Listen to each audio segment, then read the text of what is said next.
Hey there, my name is Brandon Morelli. If you haven't seen my videos before, I run a digital marketing agency called Tilt Metrics, where we help B2B and software clients drive more customers and clients. So this is example in this video. I want to go through just knowing your numbers. This is really, really key before you make any kind of marketing or advertising decisions.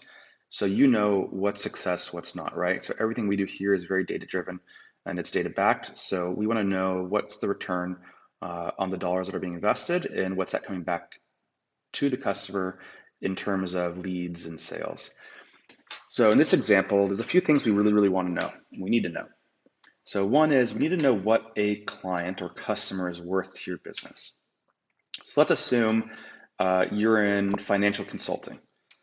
And let's say that every client comes to you, you charge, let's get my pen. Let's say you charge $10,000 and it's a one-time kind of deal.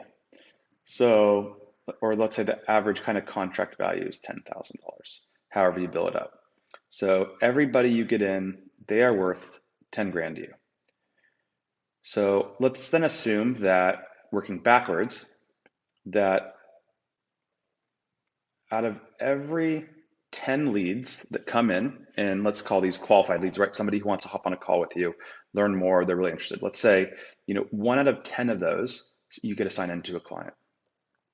So we know then that our lead value is $1,000 a lead, which is really important. So we know whether you're using, SEO or Google Ads or, newspapers or whatever it is, could be a networking group, right? If you're able to get a lead for under $1,000, that's good for your business, right? That's profitable. Ideally we want that less. We'd like to aim for, at least a 3-to-1. So about 330 bucks, kind of our max we want to spend. But under $1,000 for a lead, something you should be focusing on. If it's over $1,000 a lead, probably not going to be profitable.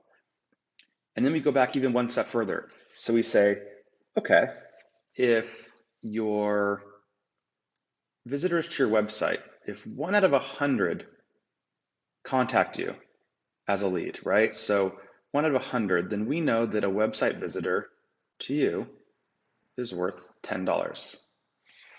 So we actually can go back now and say, okay, so if we know a website visitor is $10, assuming it's our audience, and 1% of them turn into a lead, which is $1,000, and 10% of them turn into a client, which is 10,000, how can we get as many of these visitors as possible?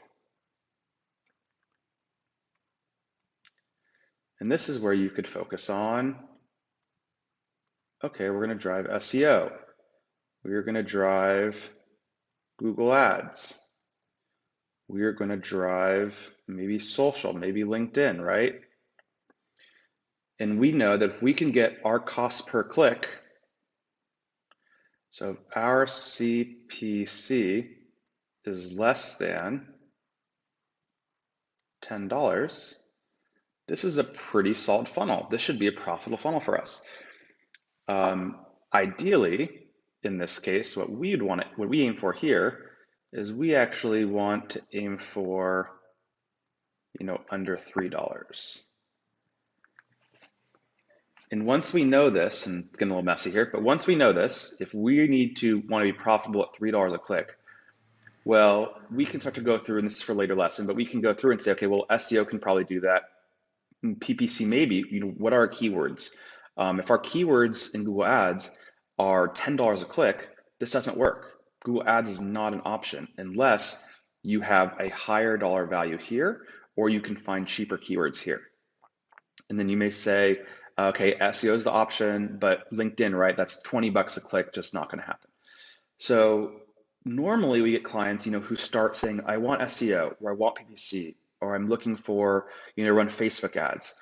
And that's just what I think is the wrong way to look at it, because you may focus on this and do really, really well here, but it's just never going to be profitable on the back end. So always start on the back end, understand what the value of your client is, get some general data on, how many quotes or proposals did you send out in the last 6 months, what percentage of those turn into clients, And then from your website visitors to leads, you should go to have this in like a Google Analytics so you know that number. But these three numbers will help you identify which channels are working and which channels aren't, and making sure that you're not wasting dollars and budget and time and effort into a acquisition source that just isn't going to be profitable.